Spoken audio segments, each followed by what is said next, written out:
Ayan, si Ma'am Rose. Si Ma'am Rose. Rosemary Perez Castro. Itong ibang ito hindi ka nagpapala. Siya lang. Siya ang nasa tarong ko.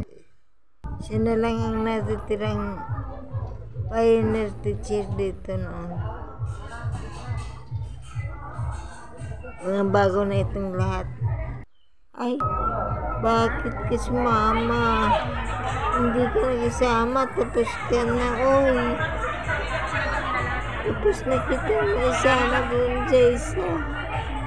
Dapat hindi ka na sumama-sama pa dyan. Mali. Mali naman itong edit na ganito. Nauulit naman. Dapat pala ka dyan.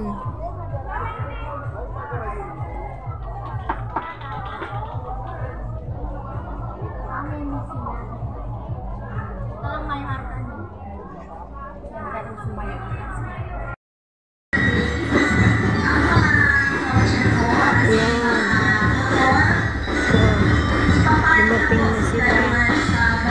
Dumating na yung salit.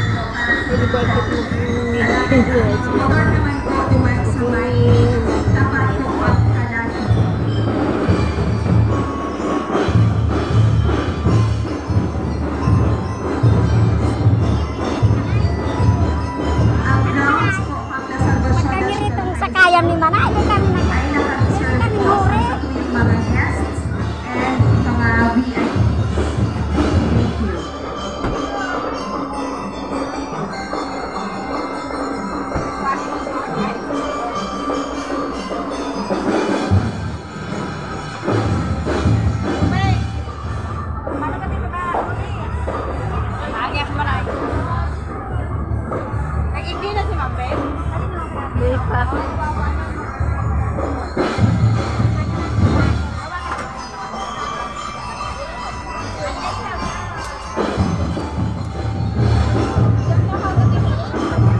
Mambet namin sa kanya.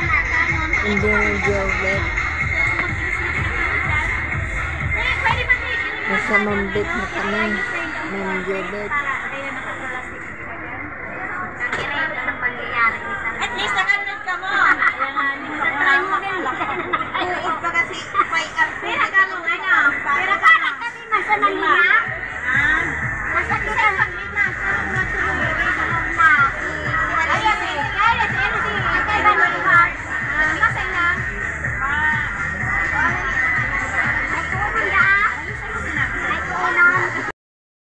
Please po, mag-register forma. Iyaw kita sa attendance na po yung dumasistahan sa may junior high school computer lab. Kasi ang attendance po nito is kabali sa percentage of your sorry, di kami kabali dyan sa Mr. and uses. Uses ba? Or candidates for Thank you. Mr. and Miss alumni. So, po naman nag-ahalan si mga teachers para sa attendance. Pag 4 o'clock, eksakto, i-close niyo po ang attendance.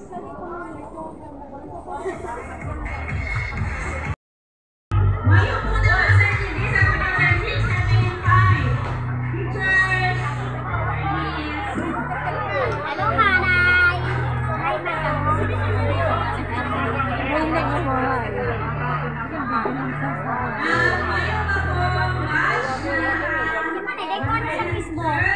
Ako din. May man ang Facebook. Hindi mo pag-video. Tamaritap sa ako.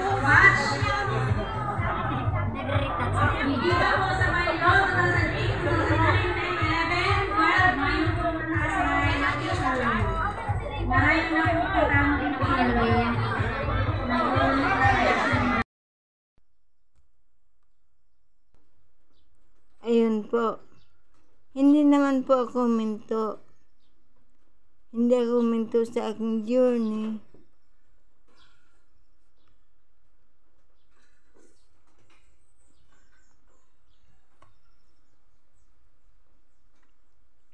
Hanggang sa ako nakatapos nga. Kaso, hindi lang ako nakasiyan ng kapalaran. Mahirap sa akin ang kapalaran.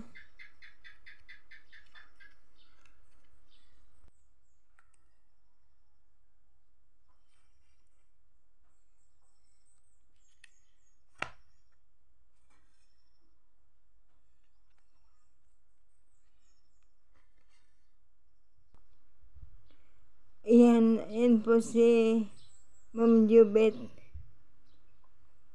Nung mag-graduate kami ng college,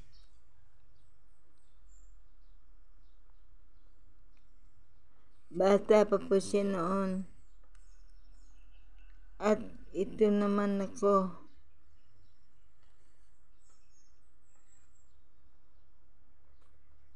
Medyo bata-bata pa rin ako noon. 38 years old ako nang makatapos. Yan kasing buisit na pangalan na yan. Nasunod nga yung apelido ko. Yung pangalan naman ng hindi nagka-anohan. Hindi ako, ito.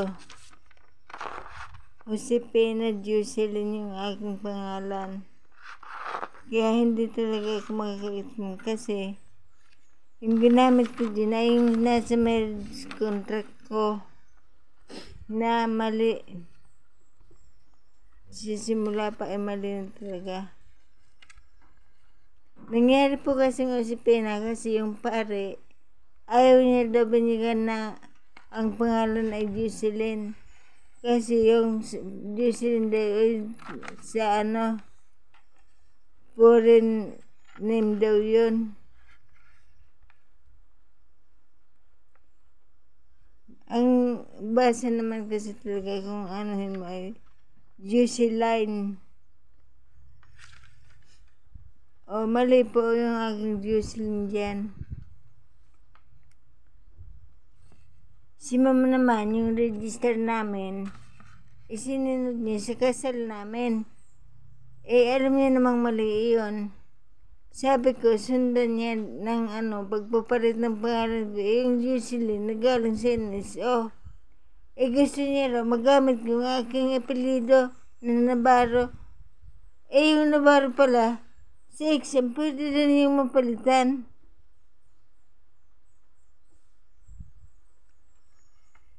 Dalhin mo lang yung marriage contract at yung pangalan mo ng Jocelyn, mapapalitan na yung apelido doon. Ay, hindi na gusto si ma'am. Gusto niya raw ipalitan ng aking apelido. O, ayun. Hindi ko tuloy na-examan ngayon. Kapalaran talaga. Kung hindi sa'yo, hindi bubukol. Kung hindi ukol, hindi bubukol.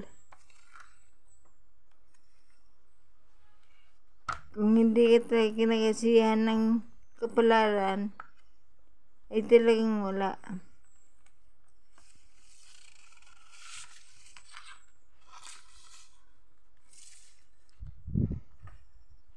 Ito kasing marriage contract na to, mali-mali. Mali na nga sa simula, lalo pang namali. Lalo pang pinagulo ni ma'am.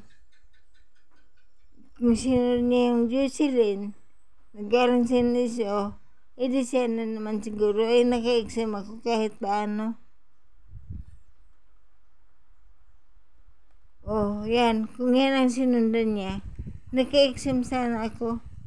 Kaso yung sinunod niya, yung sa marriage contract ko na mali ako. Mali.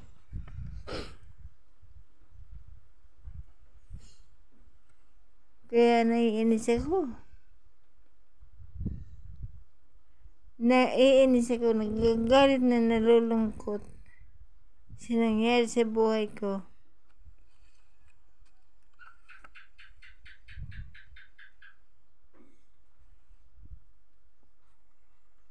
Buti pa yung pag-aaral ko, pinag-abroad ko na lang. Kung sa bagay, nabag-abroad din. Nag-abroad nga, stroke naman, wala rin.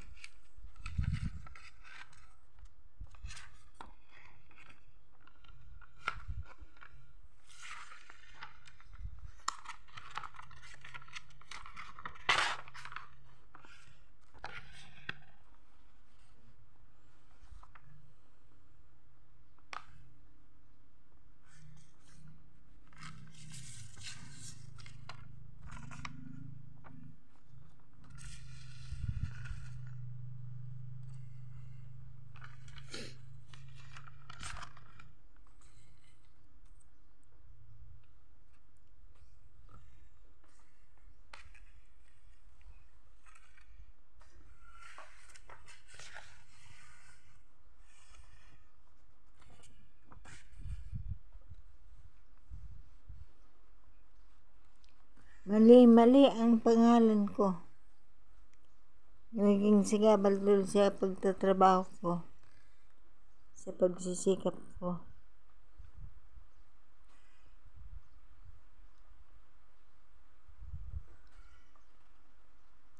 Pero sa simula pa ay mali na.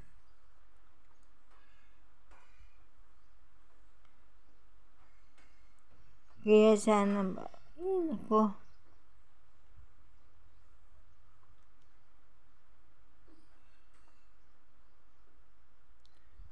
Ayan na sana, tapos na lahat.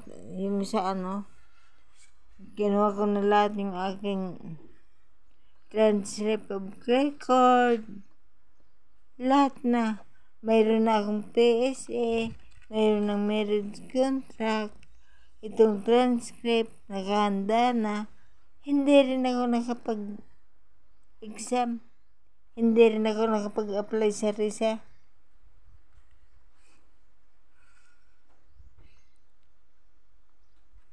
Sa RISA parang ibagsak na ako.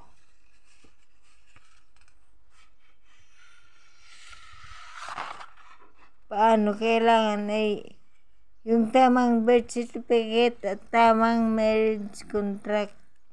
Yung marriage contract ko mali sa pangalan kong talagang Jocelyn. Kaya ayan, yung nangyari, wala. Ayan may incomplete pa ako.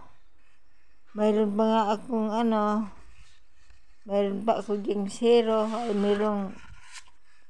mayroon pa akong flat 3 talaga.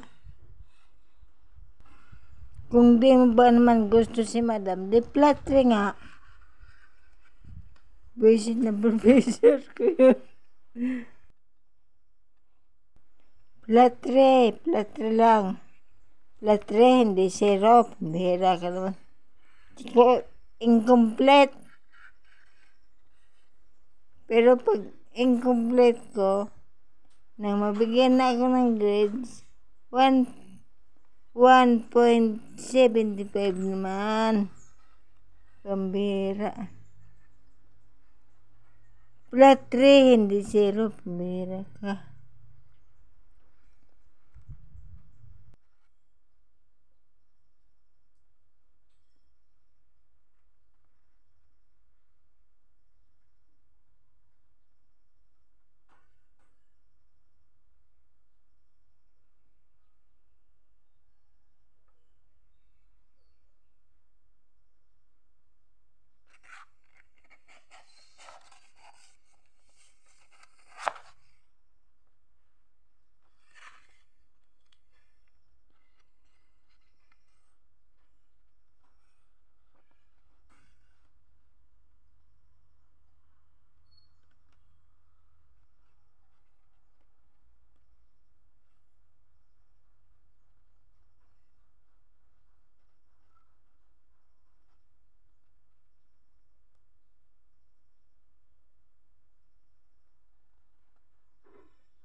Hinanda ko talaga lahat ng kailangan sa board exam.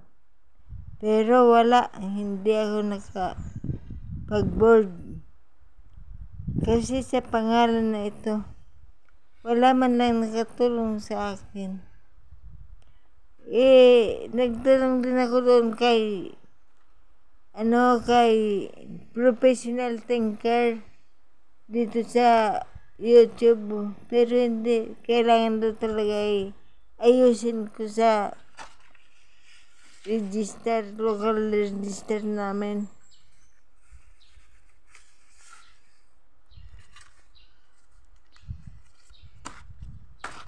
Kakainis kasi mga pare, nagkikialam sa pangalan ng mga bata.